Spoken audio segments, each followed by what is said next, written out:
This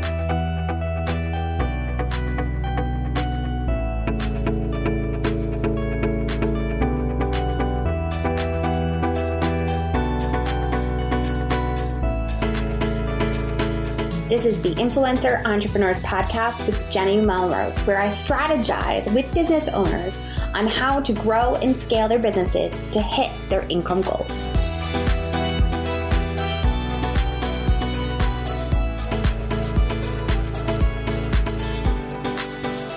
This is episode 141 of the Influencer Entrepreneurs Podcast with Jenny Melrose. Today, we are diving into LinkedIn profile optimization with Chrissie Wywrot. So you are going to want to definitely take a listen to this because, as we all know, the algorithms right now on social media are making it really difficult for organic growth to happen. Well, that's not the case over on LinkedIn. And you want to hear how it's going to be affecting your small business and how you can actually stand out by optimizing your profile. So let's dive in. All right. I am here with Chrissie Wywrot. How are you, Chrissie? I'm good. How are you? Very good. Thank you. I'm really excited to dive into the topic of LinkedIn. I feel like everyone is talking about it right now. And before we get to that, I'd love for you to just introduce yourself to my audience and tell them a little bit about your business. Sure. So I have been working for myself for about 5 years. I came from the marketing space. I actually worked for the Detroit Lions for 10 years. I oversaw the website and social media and fell in love with social media there. And so I did agency type of stuff with clients, and then really focused 100% on LinkedIn probably about 18 months ago. That's when I really took that step out and said, this is what I do. There's just so much opportunity with LinkedIn. It's growing massively and it's fun because there's so much organic potential. And so that's what I love about social, is that ability to put stuff out there and see what does. So that's why I really focused on that. So I help small businesses, 6 and 7 figure businesses, optimize their LinkedIn presence to generate visibility and business through the platform. Okay. So I'm going to dive right into it and get to my question. And I know everyone's going to be thinking of it because, of course, a lot of my audience is bloggers or small business owners that are trying to figure out, okay, where do I put my time and effort? So why would you say LinkedIn? Because people are there for business. It's hilarious. Anytime that you're on any platform, you get the inside jokes from the people that spend too much time on the platform. So one of the inside jokes about LinkedIn is everyone is there for business. This is not Facebook, right? So that's the joke. But everybody's there for business. So if you have a presence on LinkedIn, then the people who are around and that are engaging with you, there's that potential to generate business. The other primary reason is it's like LinkedIn Gold Rush right now. Now is the time to build an audience. There is so much organic reach. So you actually post things and people really see it. So it's not that thing where you post it on a platform and then you have to pay in order for people to see it, or you're lucky if 10 people see it. People actually are seeing what you're doing on LinkedIn. So it's a really exciting time right now to establish yourself there because you can really start to gain visibility. All right. So what are the best ways to start to grow a presence to engage over there? So one of the things, there's 2 primary things that I do with everybody I work with.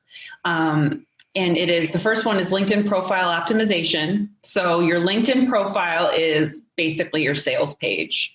Anytime you do anything on LinkedIn, the first thing somebody's going to do is click on your name to see who is this person and what do they do. So what you want is for that profile to guide them through that sales process and let them know who you are. So it's basically at your home base on LinkedIn. And then the second thing that I do with people is called a LinkedIn marketing blueprint.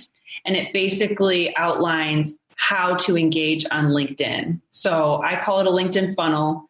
You want to connect with relevant people on LinkedIn, and then you want to nurture those people through your content.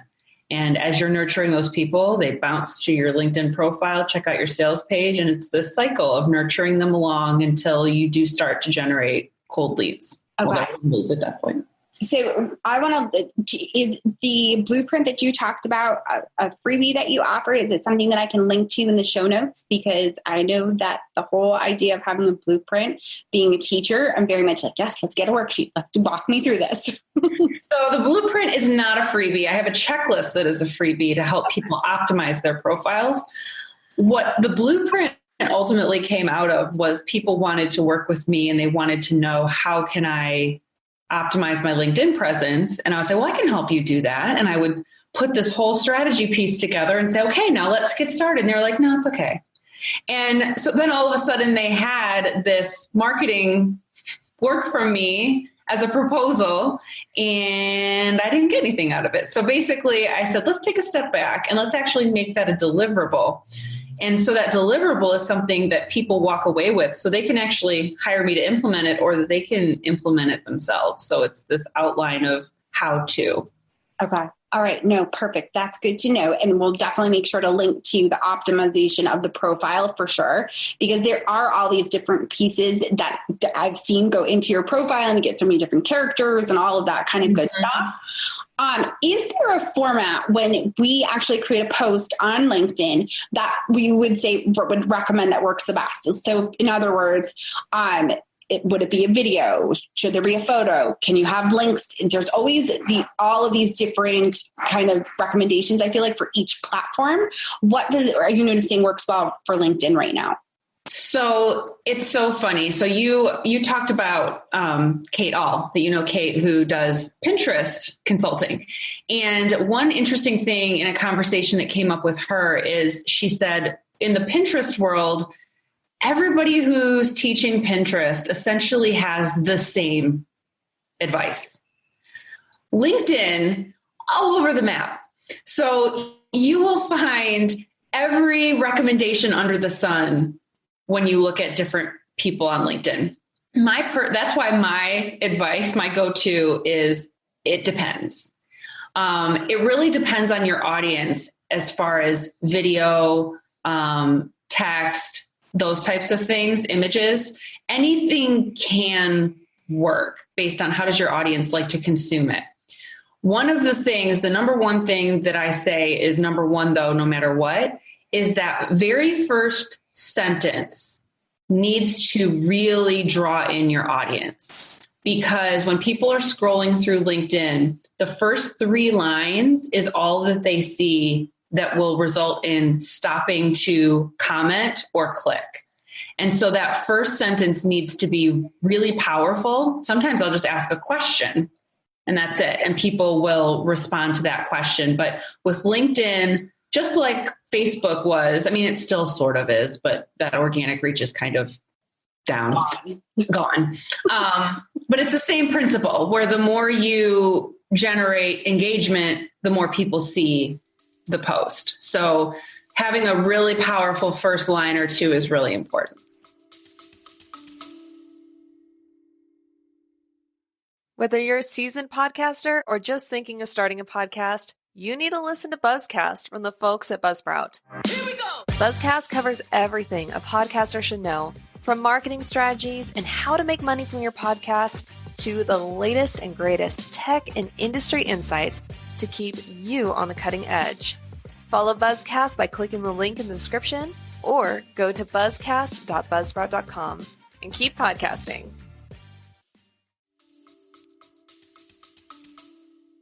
Okay. And then do you need to be consistent? What would you recommend as far as how often to post? You want to be present. And the big thing is, and we can make educated guesses on the algorithm, right? So if you're posting on LinkedIn, but you're not commenting on other people's posts, you're not going to generate as much visibility. So the big thing is, yes, you definitely want to be present a couple times a week, if the very minimum once a week. But you also want to be present on other people's posts. You want to go comment on other people's posts. And where optimization comes in is that when your headline is optimized, which is the 125 characters that are your description, when that is optimized and you go to comment on someone else's post, the first 50 or so characters on that headline are always visible, even when you comment. So when you go inject yourself into other conversations that are relevant, you're also putting what you do out there in front of new people. And then people are clicking on your profile and going to your sales page. So you want to be posting yourself probably at least a week, once per week. But then definitely I say go down the LinkedIn rabbit hole. Just let yourself get lost and just comment on different people's stuff. Okay, so let's talk about engaging on people's stuff. How do you know who you're looking for? Would it be better to kind of give an example? Like, let's say, for example, I was a nutritionist looking to market a book. Who should I be kind of looking to engage with? So when I talk with clients, the number one thing is, who is your target audience? So if I ask you, so if you're marketing a book as a nutritionist, who are you looking for? I'm looking for probably moms that would benefit from the book. Okay. So being on LinkedIn, there are certain ways that you can do that. When you're looking for a demographic like moms, that's tough on LinkedIn because you can't really tell. Good. Okay. I like that that's so important to me that you're honest about that, because I don't want people to do things if it's not going to be beneficial. So let's switch the audience. Instead of trying to reach the audience for the book, I'm trying to actually start to get to speak at other conferences about nutrition. So my audience is now like higher level nutrition people that run conferences. Okay, so there's a few things here, so bear with me. Okay, Yes. So when I'm looking at from a LinkedIn presence, the first thing I would ask you is, okay, where is your B2B place, or what can you leverage on LinkedIn, right? So you can leverage looking for speaking engagements. Now, I am always touting LinkedIn Sales Navigator. It's $80 per month. It gives you a detailed search criteria, so you can actually search for those people that are relevant, and you can know whether or not they are active on LinkedIn because it shows you whether they've posted in the last 30 days. Even if you don't have Navigator, you can conduct a semi-decent search through LinkedIn organically. So my advice is to send personalized connection requests to the relevant people. Now, I would ask you as my client, what is the state of mind of the people you're reaching out to? And this is something that not everybody agrees with, that I say, which is you're going to tell me how aggressive you should be in the initial reach out. Some people will say, never pitch yourself in an initial engagement. I don't necessarily agree with that. I think, are these people looking for speakers? So is it relevant to reach out and say, hi, this is me. Just want to let you know, my name is Jenny and I am experienced in nutrition. I speak at events like yours. I would love to be considered if you need someone like me. Regardless, I'd like to connect with you. Okay. So now I'm doing that via the connect button where I can look to become a connection and I can send a message with that connection. Yes, if you're doing it on desktop, this is annoying and confusing. If you're doing it on desktop, you just hit connect and it will give you the option. It'll say you can add a note. If you're doing it on mobile, you need to click on the 3 dots and go to personalized invite. Yes. Okay. It's kind of annoying that it's different. So you have 300 characters to play with. So that would be the top of your funnel. So you would look to add those people. Now, I know that there are certain speaking seasons, so you may want to be more aggressive at certain points. And maybe your request is, do you have an application I can fill out? Or are you still actively looking for speakers? So you can make it an ask and they might accept your request and not respond. They might accept your request and say, not right now. They might accept it and give you the application link. So that's the start. Now, what's interesting from that point is that gives you a very clear objective on LinkedIn itself, but that doesn't mean you can't reach your moms, because then what you're doing is then you have your content strategy. So when I work with people, I put together maybe 3 to 5 buckets of content, because you don't want to be one note. You want to make sure you vary up what it is that you're talking about. So one of your buckets would be moms, and you might talk about your book. Because the thing about LinkedIn is you want to establish your credibility and your knowledge, but you also need to post things that are interesting that people want to engage with. That's the thing I think some people miss when they get all focused on this algorithm. Well, I posted it perfect. Okay, but is it something that people want to engage with? You still have to actually be engaging. You have to be interesting. You have to have quality content. So the mom thing can just be something that you still post about, and you'll just attract naturally people who are interested in that.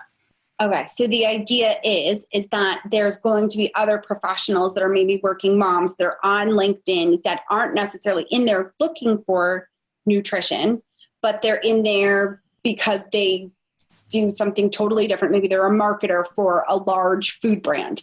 But because they see this nutrition and they have this interest, it could attract them that way as that mom that needs to get back on track with their nutrition. And I haven't looked at this specifically for moms, but the thing that is also starting to take on a life of its own is hashtags. And so you can also look, is there a mom hashtag? I'm sure that there is. So whether there's working mom or professional mom, and you could just click on that and see who's following it. Or when you click on it, all the posts that have that hashtag will be in there. One thing I've recommended to people who have a niche like this, who it's not something that LinkedIn tracks, but it's something that, for example, one time Damon John, he's on Shark Tank, he posted something about working moms, and all these women commented on the post. And I knew somebody who was targeting moms, and I sent her a quick message and I said, you should send requests to every single person in this thread who's responding, because right there, you know that they're a mom because they're responding about it. So you can also look for certain content where people are kind of showcasing that they are what you're looking for, and then you can send those connection requests. Okay. All right. I love that. Okay. So now I am going to kind of shift, if that's okay, and give you another example. And this is the one I think that I don't know what the right answer is going to be. So I'm really curious what you say. So another part of my audience is bloggers that are influencers that are looking to work on sponsored content, are looking to pitch brands in order to create content for them. Okay. So if I was a food blogger and I wanted to work with a company like Ragu is the only one that's coming to my mind for some reason right now. And the company was on LinkedIn. Is there a way to connect with like their PR person on LinkedIn? And what would be the best way to go about doing that? Yeah. So this is something where I would suggest front the $80, because this is where Sales Navigator is really, really helpful. You can still search for employees. So if you go to a company page on LinkedIn, it will tell you X number of employees work at this company, and you can click on that. And so then you can see everybody who is working for Ragu on LinkedIn. Sales Navigator makes this really easy though. You can search for the company, and then you can really pinpoint with Navigator function. So public relations would be a function. And then you can also see, is that person active? So has the person posted in the last 30 days? Sometimes if you want to get in with a specific company, you have to go around and get to somebody who's actually active on LinkedIn to get to the right person. But that's a great way to do it. But yes, definitely start with the company, and then they will tell you who is a part of that company on LinkedIn, so you can find them that way. Okay. Would it also make sense to share my findings as a blogger doing sponsored work with other companies as like my post, with the intention of trying to attract other companies outside of the one that I've worked with? So in other words, almost doing like a case study post that talks about, I saw this increased engagement because of Instagram stories. How interesting is this for blogger work, blah, blah, blah, blah, something along those lines, with the intention of trying to get other companies that may be on there doing PR looking to work with influencers. So that would be, I would consider that a bucket of content. Case studies is definitely a great bucket to go with. One really important thing when you're trying to pitch yourself as an influencer on LinkedIn, you need to walk the walk. So you better have a great following on LinkedIn, and you better be creating content that is generating a lot of engagement. Because if you're saying I can get your company great engagement based on my content, but then they look at what you're doing on LinkedIn and see you have 320 followers and nobody's really paying attention to what you're doing, that's going to be a conflict of what you're saying versus what you're doing. That's one thing that I've really had to focus on with LinkedIn, because we all have that. I think we all have that nature as business owners where we focus completely on the client side and we give all of our energy and effort to them. And then we stop and go, wait a second, I'm telling everybody that I can really help their LinkedIn presence and I don't have my own. So, for the last year and a half, I've really been focused on my own to make sure that I'm walking the walk. And so people are seeing me and going, well, she's clearly got something going on. So I want to see what she could do for me. Right. So that's definitely one of the things an influencer on LinkedIn is make sure you have social proof in addition to what you're posting about. And I think for a lot of my blogger audience, influencer audience is LinkedIn was never on their radar. It wasn't a platform that they were looking to use in the past because their audience of moms that are looking for quick and easy recipes are on Pinterest and on Facebook and will follow Instagram, right? So that's really where their influence lies. Mm-hmm. But I think of being able to use it in order to find the right contact and get the right information for the person that you want to get in touch with from that company. And I love the way that you talked about just kind of going from one person to getting it around to the right person on there. Just makes so much sense, because I've heard people say, oh, you can use LinkedIn to find someone so-and-so's email. And I was like, how do we do this? So that's so important. And I think too, from the standpoint of that nutritionist or from the health coach or the motivational speaker, looking for that audience on there and the way that in which you can actually search to do that. And you said it's $80 a month for, what is it called? Business? LinkedIn Sales Navigator. Sales Navigator. Okay. Mm-hmm. All right. No, very good. Okay. I love that. So when we're talking, you obviously put a lot of importance on the profile, right? Because that's what they're going to see. I love the way that you talked about that when you engage in the comments, they still see like what it is that you do. Mm-hmm. So that if you are a food blogger that maybe does also nutrition and you're also a nutritionist, you can have that as a piece of your LinkedIn profile. So it's definitely that first 125 characters. What else of the profile would you say is like you have to pay attention to and make sure is done well? You need to have a good profile picture. You want to have a company page, and company pages, by the way, are actually gaining a lot of visibility, which I'm nerdishly excited about. There's a lot of things on LinkedIn that come full circle. So back in the day, company pages of big brands were getting all the exposure. And so then LinkedIn suppressed company page exposure so that the individuals could come to the top. And now they're going, okay, we do need to give small businesses the ability to develop a brand. So now the company pages are coming back up.